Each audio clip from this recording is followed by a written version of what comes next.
Hello, how are you 12th class के students. मैं Deepak sir आपको आज प्रधानमंत्री की स्थिति एवं कार्य बताने जा रहा हूँ, क्योंकि हमने संघीय कार्यपालिका और राष्ट्रपति का निर्वाचन पढ़ लिया था। अब हम प्रधानमंत्री की स्थिति और कार्य पढ़ेंगे। बच्चों, अब हम पढ़ेंगे प्रधानमंत्री की स्थिति एवं कार्य। जैसा कि पिछले में मैंने बताया था बच्चों आपको कि राष्ट्रपति केवल नाम मात्र का होता है, जबकि प्रधानमंत्री सबसे महत्वपूर्ण संस्थाओं में से एक होता है। वही वास्तविक कार्य संभालता है और कार्यपालिका का सबसे मेन सदस्य वही होता है। संसदीय शासन प्रणाली में दो स्वरूप होते हैं, एक नाम मात्र की कार्यपालिका और दूसरा वास्तविक कार्यपालिका।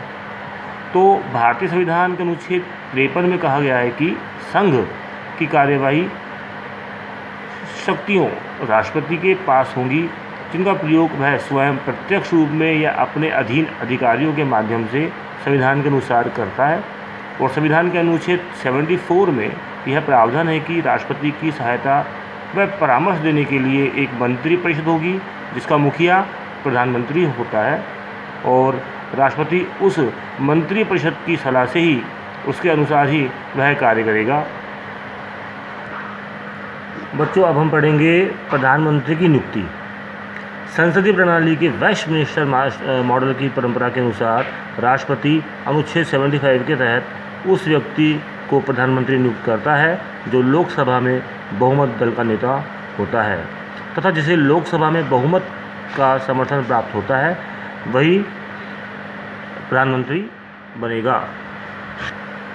बच्चों, अब हम पढ़ेंगे मंत्रियों की नियुक्ति व विभागों का आवंटन। भारतीय संविधान के अनुच्छेद 75 के अंतर्गत प्रधानमंत्री की सलाह पर वह मंत्रिमंडल के अन्य सदस्यों की नियुक्ति करता है और वह मंत्रियों के विभागों का आवंटन में तात्पर्य वह विभागों का बंटवारा करता है। जैसे कि देश के कोई जैसे वित्त मंत्री बनता है, कोई स्वास्थ्य मंत्री बनता है, कोई खेल मंत्री बनता है, इस प्रकार से वह विभागों का बंटवारा करता है। और ये सभी कार्य प्रधानमंत्री अपने साथी मंत्रियों की सूची राष्ट्रपति को भेजता है, जिसे राष्ट्रपति मंजूरी देता है। वह उन्हें शपथ ग्रहण की भी उनसे अदा करवाता है। वर्तमान सरकार में प्रधानमंत्री श्री नरेंद्र मोदी सहित 78 मंत्रियों की विशाल मंत्री परिषद है। बच्चों, अब हम पढ़ेंगे प्रधानमंत्री का कार्यकाल। संविधान के अनुच्छेद 75 के अनुसार सभी मंत्री राष्ट्रपति के पश्चात प्रयत्न अपने पद पर बने रह सकते हैं। प्रधानमंत्री व मंत्रिपरिषद उस समय तक अपने पद पर बने रहते हैं जब तक उसे लोकसभा का विश्वास प्राप्त हो। साधारणतया मंत्रिपरिषद का कार्यकाल लोकसभा के कार्यकाल के साथ ही चलता है। बच्चों, अब हम पढ़ेंगे प्रधानमंत्री की भूमिका व उत्तरदायित्व। प्रधानमंत्री मंत्रिपरिषद व लोकसभा दोनों का नेता होता है। वह राष्ट्रपति और मंत्रिपरिषद के मध्य संचार माध्यम का कार्य भी करता है। राष्ट्रपति मंत्रिपरिषद के मध्य कड़ी का कार्य करता है। अब हम पढ़ेंगे मंत्रिमंडल का नेता। प्रधानमंत्री कैबिनेट की विभिन्न बैठकों का आह्वान करता है, उसकी अध्यक्षता करता है। वह इन बैठकों में क्या कार्य एवं विचार विमर्श होंगे उसका भी निर्धारण करता है। इसके बाद बच्चों देखिए, संसद और कैबिनेट के मध्य कड़ी का भी कार्य प्रधानमंत्री करता है। वह संसद और कैबिनेट के बीच संपर्क सूत्र के रूप में कार्य करता है। और इसके बाद हम पढ़ेंगे बेटा, सरकारी प्रतिनिधि के रूप में प्रधानमंत्री विभिन्न प्रतिनिधि मंडलों, उच्च स्तरीय बैठकों और अंतर्राष्ट्रीय संगठनों में भारत का प्रतिनिधित्व करता है। और प्रधानमंत्री राष्ट्रीय महत्व के विभिन्न अवसरों व मुद्दों पर दूरदर्शन व रेडियो पर संबोधित भी करता है। जो बच्चों आजकल हम देख रहे हैं, प्रधानमंत्री ही हम पूरे भारत को संबोधित करते हैं, क्योंकि वास्तविक मंत्री प्रधानमंत्री ही होता है। बच्चों, अब हम प्रधानमंत्री की शक्तियाँ एवं अधिकार पढ़ेंगे।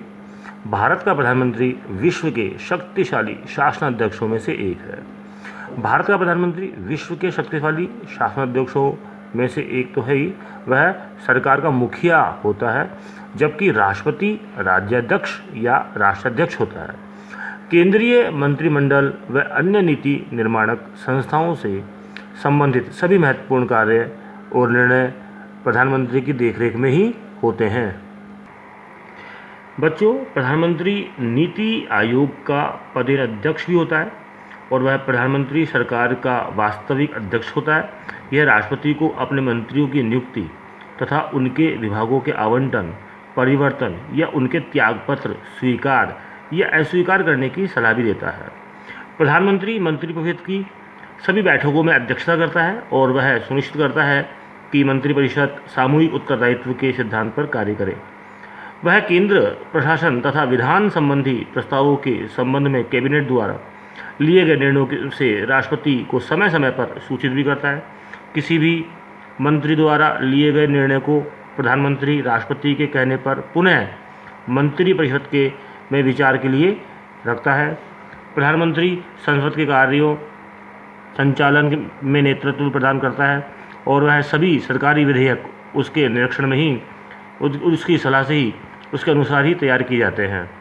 वह अपने अधीन मंत्रियों के विभागों के कार्यों को भी देखरेख करता है और वह मंत्रियों में परस्पर उत्पन्न होने वाले मतभेदों को दूर कर संपूर्ण प्रशासन में सामंजस्य बढ़ाने का कार्य भी करता है।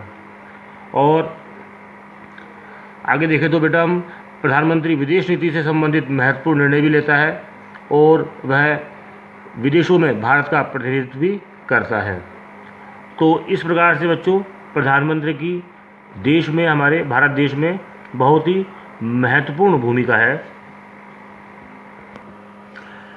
बच्चों, तो आज जो मैंने समझाया उससे संबंधित कुछ प्रश्न आप लोगों को कॉपी में करने हैं। अति लघुतरात्मक प्रश्न का आपको प्रश्न नंबर 3 और 4 करना है और लघुतरात्मक प्रश्न का आपको प्रश्न नंबर 4 करना है और निबंधात्मक जो प्रश्न है उसका आपको नंबर 3 करना है। प्रश्न है, प्रधानमंत्री मंत्रिपरिषद में मेहराब की तरह है जिसके इर्द गिर्द समस्त शक्तियाँ घूमती रहती हैं। कथन के परिप्रेक्ष्य में भारतीय प्रधानमंत्री के पद व शक्तियों पर लेख लिखिए। बच्चों, आप लोग लॉकडाउन में हो, घर पे हो, सुरक्षित हो, अच्छी बात है। Stay home, stay safe. Thank you.